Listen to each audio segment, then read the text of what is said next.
সত্যি নিজেদের ধন্য মনে করছি। আজকে আমাদের নিবেদনে আছে কবিগুরুর বিখ্যাত রচনা ডাকঘর নাটকের নির্বাচিত অংশ অমল ও দইওয়ালা। অমলের চরিত্রে আছি আমি দেবশ্রী কর, দইওয়ালার চরিত্রে আছে সুস্মিতা সেনগুপ্ত।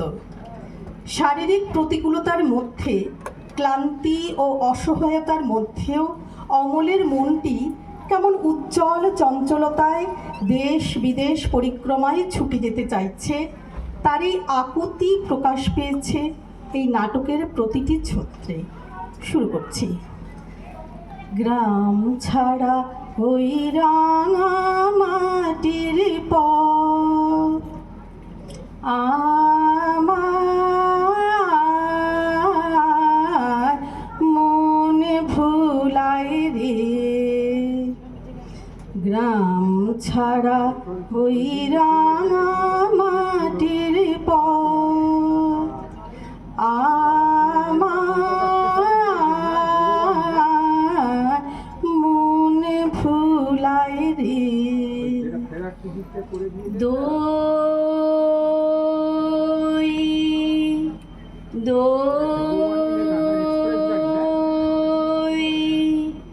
ভালো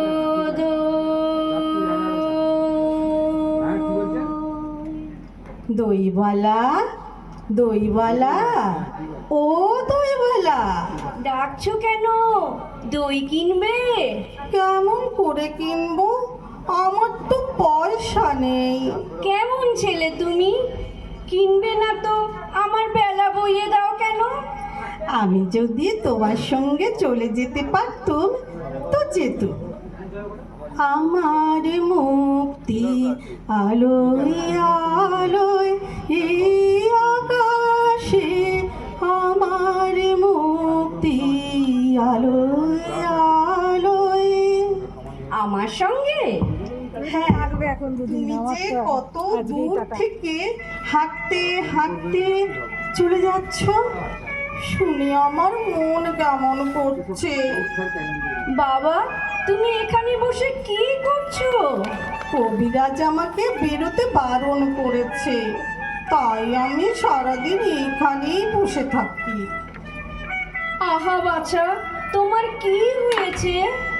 আমি জানি নে, আমি তো কিছু পড়িনি, তাই আমি জানি নে আমার কি হয়েছে। দইওয়ালা, তুমি কোথা থেকে আসছো? আমার গ্রাম থেকে আসছি বাবা। তোমাদের গ্রাম সে অনেক দূরে? আমাদের গ্রাম সেই পাঁচমুড়া পাহাড়ের তলায়, শ্যামলী নদীর ধারে। পাঁচমুড়া পাহাড়, শ্যামলী নদী, কি জানি, হয়তো তোমাদের গ্রাম আমি দেখেছি। তুমি দেখেছো? সে আমার মনে পড়ে না। পাহাড়ের তলায় কোনোদিন গিয়েছিলে নাকি? না, কোনো দিন যাইনি, কিন্তু আমার মনে হয় যেন আমি দেখেছি। অনেক পুরনো কালের খুব বড় বড় গাছের তলায় তোমাদের গ্রাম, একটি লাল রঙের রাস্তার ধারে, তাই না? ঠিক ঠিক বলেছো বাবা। সেখানে পাহাড়ের গায়ে সব গরু চড়ে বেড়াচ্ছে। কি আশ্চর্য! ঠিক ঠিক বলেছো, আমাদের গ্রামে গরু চড়ে বই কি, খুব চড়ে। মেয়েরা সব নদী থেকে জল তুলে মাথায় কলসি করে নিয়ে যায়, তাদের লাল শাড়ি পরা। বাহ বাহ, ঠিক কথা। আমাদের সব গোয়ালাপাড়ার মেয়েরা নদী থেকে জল তুলে তো নিয়ে যায়, তবে কি না তারা সবাই যে লাল শাড়ি পরে তা নয়। কিন্তু বাবা, তুমি নিশ্চয়ই কোনোদিন সেখানে বেড়াতে গিয়েছিলে। সত্যি বলছে দইওয়ালা, আমি কোনো দিন সেখানে যাইনি। কবিরাজ যেদিন আমাকে বাইরে যেতে বলবে সেদিন তুমি আমায় নিয়ে যাবে তোমাদের গ্রামে। যাবো বই কি বাবা, খুব নিয়ে যাব। আমাকে তোমার মতো ওই রকম দই বেচতে শিখিয়ে দিও। ওই রকম বাঁক কাঁধে নিয়ে, ওই রকম খুব দূরের রাস্তা দিয়ে। মরে যাই, দই বেচতে যাবে কেন বাবা? এত এত পুঁথি পড়ে তুমি মস্ত পণ্ডিত হয়ে উঠবে। না না, আমি কখনো পণ্ডিত হতে চাই না।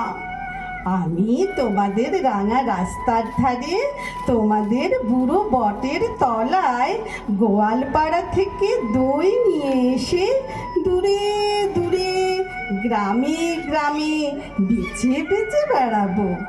কিরকম করে তুমি বলো না?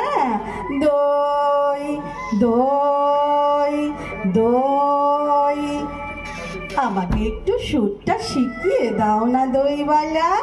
হায় পোড়া কপাল, এ সুরও কি শেখবার সুর?